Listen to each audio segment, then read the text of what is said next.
İkele koyarım bunları.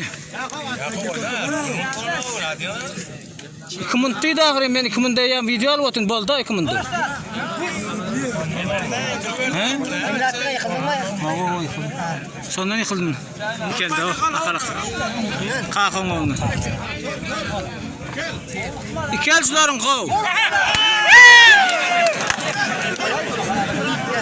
Gel sartma dedi ayağımı.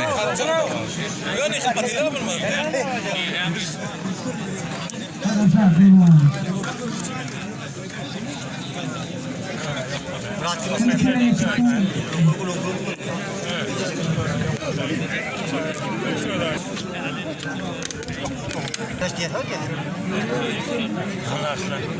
Onu büyüyecek şekilde. Ya bici yok olay. Ya orada bici. Gördün mü? Tutturaları. Aha büyüdü o da bir şey. Dur.